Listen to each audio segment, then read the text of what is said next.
आइए आज क्लास 8 का देखते हैं, हिंदी विषय का अशोक का शस्त्र त्याग। अशोक, पहले हम लोग हेडिंग को समझ लें। अशोक का शस्त्र त्याग। अशोक एक राजा थे, इतने बड़े प्रतापी राजा थे कि उनकी अशोक चक्र आज भारत के एक प्रतीक चिन्ह के रूप में उपयोग किया जाता है।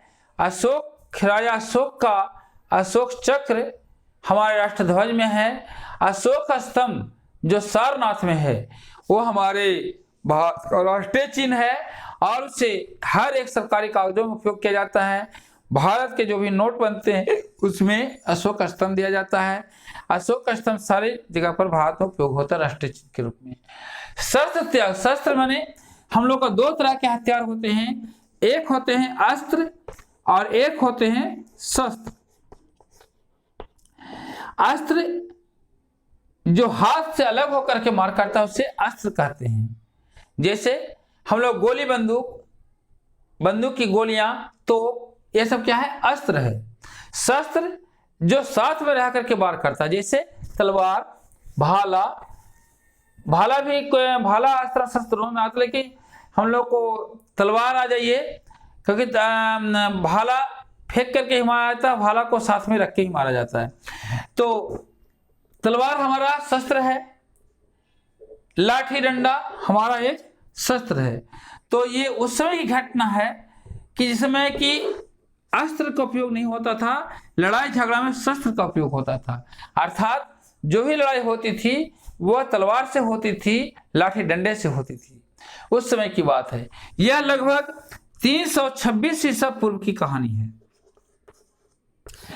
हम लोग के आज 2020 चल रहा है, लेकिन 2020 से 326 साल पहले और चले जाइए, उतने समय पहले थे राजा अशोक। राजा अशोक के समय में तलवार से लड़ाई होती थी, जो युद्ध होता था वो तलवारों से होता था, लाठी डंडों से होती थी। शस्त्र त्याग, उस समय एक ही शस्त्र था, वो था तलवार, और तलवार का त्याग करना। शस्त्र माने एक ही शस्त्र था, वो था तलवार, और तलवार का त्याग करना एक जीवन का एक बहुत इंपॉर्टेंट घटना है अशोक की का ये। और इसके बाद उस समय जो राजा वही बनता था जो लड़ाई में वीर होता था, जो शक्तिशाली होता वो राजा बनता था। तो एक करके, और जो राजा का जो वीर हैं और ताकतवर हैं, शक्तिशाली हैं, उनके लिए शस्त्र का त्याग करना एक बहुत बड़ी बात होती है। इसमें घटना ऐसी है, कलिंग, जिसका आज हम लोग को नाम है उड़ीसा। कलिंग जिसका नाम है आज उड़ीसा, उस समय कलिंग कहा जाता था। कलिंग के राजा और अशोक के बीच में लड़ाई हो रही थी। अशोक की सेना हर रोज कलिंग की सेना से लड़ती थी। हर रोज सैकड़ों हजारों की संख्या में सैनिक मारे जाते थे। लगभग 4 वर्ष बीत गए, लेकिन कलिंग पर विजय प्राप्त नहीं हुई थी।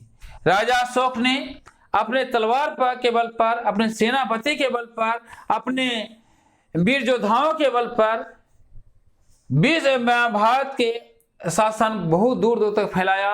अफगानिस्तान से लेकर करके श्रीलंका तक में अपना आधिपत्य जमाए थे अशोक, और हर जगह अपना शासन फैलाए। लेकिन भारत का ही एक छोटा सा भाग था जिसका कलिंग नाम था, और कलिंग में एक दुर्ग था। दुर्ग के ऐसा जगह होता है जहां सैनिकों को रखा जाता है। उस दुर्ग पर आकर माने कब्जा करना था। ये दुर्ग पर कब्जा हो गया, मींस की कलिंग पर कब्जा हो जाना था। लेकिन दुर्ग के जो सेनापति और वहां के जो राजा थे काफी शक्तिशाली थे। 4 वर्षों तक अशोक की सेना से लड़ाई किए। अंततः एक दिन अशोक के कमरे में संवाददाता आता है और बोलता है कि महाराज एक अच्छी खबर है। क्या अच्छी खबर है? अच्छी खबर है कि कलिंग के राजा मारे जा चुके हैं। कहते हैं कि क्या विजय प्राप्त हो गई? संवाददाता चुप हो जाता है, बोलता है कि मैं किस मुंह से कहूं कि कलिंग पर विजय प्राप्त हो गई है। दुर्ग का द्वार आज ही बंद है, अर्थात वहां की सेना आज भी आत्मसमर्पण नहीं कर सकी है। अशोक कहते हैं कि कल सेना का संचालन मैं खुद करूंगा, या तो विजय प्राप्त होगी या पराजय। कल के बाद से युद्ध नहीं होगी, या तो विजय प्राप्त होगी या हम अपने सेना को लेकर के हमेशा हमेशा के लिए कलिंग को छोड़ करके वापस चले जाएंगे। दूसरे दिन का समय है, सुबह सुबह अशोक अपने सैनिकों को लेकर के, सारे सेनापतियों को लेकर के, सारे योद्धाओं को लेकर के कलिंग के द्वार की ओर बढ़ते हैं। लेकिन अचानक वहां देखते क्या है कि कलिंग का जो दुर्ग है, दुर्ग खुलता है और वहां से स्त्रियों की सेना आती है। स्त्रियों की सेना को देख करके राजा अशोक और उसके सैनिक आश्चर्यचकित पड़ जाते हैं। सभी लोग यह सोचने लगते हैं कि क्या स्त्रियों से भी आज युद्ध करना पड़ेगा। अशोक अपने खुद आगे बढ़ते हैं और जो सबसे आगे जो स्त्री थी उससे पूछते हैं कि तुम कौन हो देवी। बताती है कि मैं कलिंग के राजा की पुत्री पद्मा हूं और मैं अपने पिता के हत्यारे से बदला लेने के लिए आई हूं। मैं आज राजा अशोक से युद्ध करना चाहती हूं। अशोक कहते हैं कि ले लो बदला, मैं ही अशोक हूं। अपने तलवार फेंक देते हैं और मुंडी झुका देते हैं, सिर झुकाकर बोलते हैं काट लो मेरा सिर और ले लो अपने पिता का बदला, लेकिन हम लोग स्त्रियों पर वार नहीं करेंगे। पद्मा बोलती है कौन कहता है कि स्त्रियों पर वार नहीं करेंगे, और स्त्रियों पर वार करना गलत है, ऐसा कौन कहता है। ये राजा अशोक कहते हैं मेरे शास्त्रों में लिखा है स्त्रियों पर वार नहीं करना।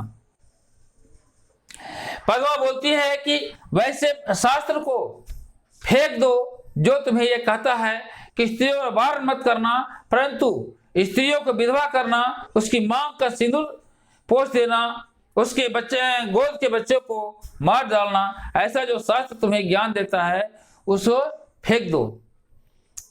राजा अशोक कुछ नहीं बोलते, चुप हो जाते हैं। वो सारा पद्मा जो है अपनी कहती है कि नहीं, हथियार उठाइए और अपने सैनिकों को भी हथियार उठाने कहिए। मैं युद्ध करूंगी, मैं अपने पिता, अपने भाई, अपने पूरे सैनिकों का बदला लूंगी। मेरी सारी बहनें आपके साथ युद्ध करना चाहती है। वह अपने साथी सैनिकों से कहती है कि ये जो सैनिक तुम्हारे पास सामने खड़े हैं, ये तुम्हारे भाई पिता के हत्यारे हैं। आज तुम सभी वीर भगनी हो, वीर पत्नी हो, वीर पुत्र हो, इससे बदला लेना है और अपने देश को पराधीन होने से पहले अपनी आंखें बंद कर लेनी है। मीन्स या तो युद्ध करो, विजय प्राप्त करो, और नहीं तो मर जाना है, लेकिन अपने देश को गुलाम होते हुए नहीं देखना है। इतना होने के बाद भी, सब कुछ कहने के बाद भी, बार बार कहने के बाद भी अशोक तलवार नहीं उठाते हैं। कहते हैं आज के बाद मैं कभी भी न युद्ध करूंगा और न अपने सैनिकों को युद्ध करने का आदेश दूंगा। आज के बाद मैं कभी युद्ध नहीं करूंगा, ऐसा प्रण करते हैं। पद्मा बोलती है कि यदि आप ऐसा प्रण करते हैं तो जाइए, आप अपनी प्रतिज्ञा के लिए जीवित रहिए। मैं स्त्रियां भी निहत्थे व्यवहार नहीं करती। वहां नियम था उस समय का कि निहत्थे व्यवहार नहीं करना, तो कहती है कि मैं भी निहत्थे व्यवहार नहीं करती, जाइए अपनी प्रतिज्ञा के लिए जीवित रहिए। और इस प्रकार से न कलिंग की हार होती है और न कलिंग की जीत होती है। न अशोक की हार हुई, न अशोक की जीत हुई। अशोक की सेना चुपचाप वापस वहां से चली आती है। दूसरे ही दिन अशोक बौद्ध धर्म को स्वीकार कर लेते हैं। बौद्ध धर्म को स्वीकार कर लेते हैं और अहिंसा धर्म का दीक्षा लेते हैं। अहिंसा परमो धर्म का दीक्षा लेने के बाद अपने पुत्र को देश विदेश में बुद्ध धर्म का प्रचार के लिए भेजते हैं, अहिंसा के प्रचार के लिए भेजते हैं। इस प्रकार से अशोक हमेशा के लिए शस्त्र त्याग देते हैं और जनता की सेवा में आगे आ जाते हैं। तो ये है इस पाठ की कहानियां, और आशा करते हैं कि अशोक का सत्याग कहानी आपको समझ में आ गई होगी। आप लोग इस पाठ को फिर से पढ़ेंगे और समझेंगे, बहुत ही अच्छी कहानियां हैं और आप सबको पढ़नी चाहिए।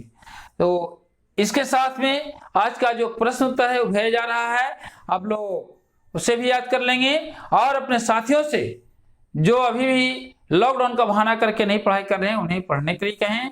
All the best wishes, thank you very much.